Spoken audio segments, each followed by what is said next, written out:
নমস্কাৰ বন্ধুসকল, আপোনালোক সকলোকে আকৌ এবাৰ আমাৰ এই চেনেললৈ স্বাগতম জনাইছোঁ। আজি আপোনালোকৰ সৈতে আমি আলোচনা কৰিম পৃথিৱীৰ আটাইতকৈ ধনী চহৰ ডুবাইৰ বিষয়ে, য'ত নেকি মানুহে সদায় টকা খৰচ কৰিবলৈ নতুন নতুন পদ্ধতি বিচাৰি ফুৰে। তেনেহ'লে আহক আজি আমি এই ভিডিঅ'টোলৈ আগবাঢ়ো। বন্ধুসকল, আমি সাধাৰণতে এয়াৰ কণ্ডিশ্যন যেতিয়া অত্যন্ত গৰম পৰে তেতিয়া ব্যৱহাৰ কৰোঁ, কিন্তু ডুবাইত বছৰৰ প্ৰতি মাহতেই তীব্ৰ গৰম পৰে, যাৰ বাবে নেকি ডুবাইবাসীসকলৰ বাবে এচি এটা সাধাৰণ বস্তুলৈ পৰিণত হৈ গৈছে। ডুবাইত আপুনি যিকোনো ঠাইতে এচি দেখিবলৈ পাব, আনকি ইয়াৰে ৰাস্তাৰ কাষত থকা বাছ ষ্টেণ্ডসমূহতো আপুনি এচি দেখিবলৈ পাব। ইয়াৰ লগতে এই বাছ ষ্টেণ্ডত থকা ঘৰসমূহত ফ্ৰী এচিৰ লগতে ফ্ৰী ৱাইফাই সুবিধাও আপুনি লাভ কৰিব পাৰিব।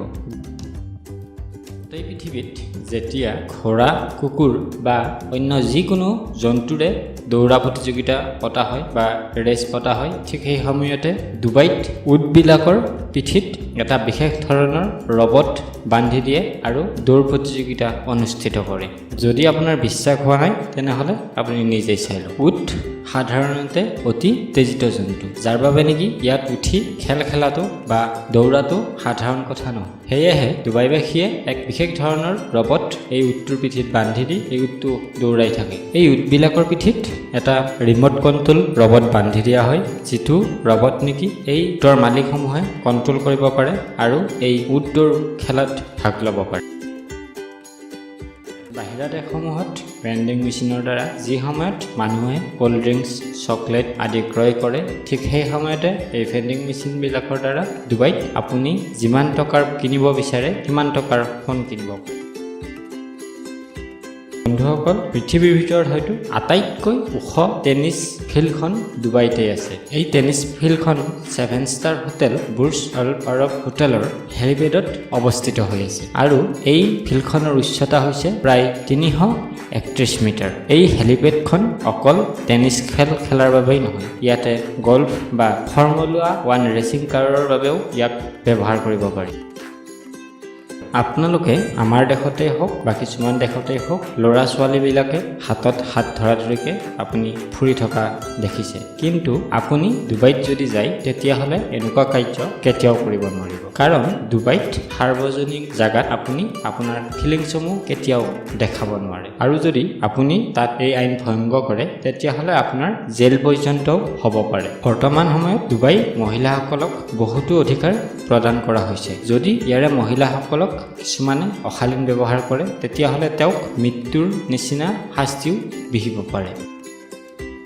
ডুবাই চহৰত বিভিন্ন ধৰণৰ চখ থকা মানুহে বাস কৰে। ইয়াৰে এজন ব্যক্তিয়ে লাখ লাখ টকা খৰচ কৰি 2খন জীপ গাড়ী লোক লগাই এখন কৰি পেলাইছিল আৰু তেখেতে এই অদ্ভুত দেখা 6টা চকাৰ গাড়ীখন বনাই পেলাইছিল।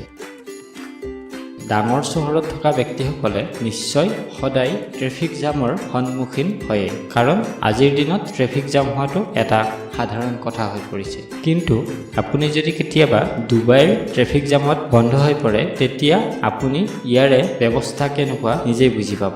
কাৰণ ডুবাইত হোৱা ট্ৰেফিক জামত আপুনি এখনৰ পিছত এখন অত্যন্ত বিলাসী গাড়ী দেখিবলৈ পাব, যাৰ ভিতৰত নেকি প্ৰায় 90%তকৈও অধিক কোটি টকাৰ ওপৰৰ গাড়ী। আৰু আপুনি শুনি আচৰিত হ'ব যে ডুবাইৰ পুলিচ প্ৰশাসনেও চোৰ বা অপৰাধী ধৰিবলৈ এনেকুৱা কোটি কোটি টকীয়া গাড়ীয়ে ব্যৱহাৰ কৰে। আৰু যদি তাৰ ভিতৰতো কোনোবা লোকে ট্ৰেফিক জামত বন্ধ হৈ থাকিব নিবিচাৰে তেতিয়াহ'লে এনেকুৱা এখন হেলিকপ্টাৰ আনি তেওঁৰ গাড়ীখন তাৰ পৰা লৈ যাব পাৰিব। তেনেহ'লে বন্ধুসকল, আপোনালোকে কেনেকুৱা পালে আজি এই ডুবাইৰ বিষয়ে ভিডিঅ'টো নিশ্চয় কমেণ্ট কৰক, আৰু অধিক কথা আছে ডুবাইৰ বিষয়ে জানিবলৈ আমি পৰৱৰ্তী সময়ত আপোনালোকলৈ আকৌ কিছুমান ডুবাইৰ অদ্ভুত ধৰণৰ কথা লৈ আহিবলৈ চেষ্টা কৰিম। তেতিয়ালৈ যদি ভিডিঅ'টো আপোনালোকৰ ভাল লাগিছে লাইক কৰক, শ্বেয়াৰ কৰক, চেনেলটি ছাবস্ক্ৰাইব কৰক। তেনেহ'লে আজিলৈ ইমানতে এৰিছোঁ। ধন্যবাদ। জয় আই অসম।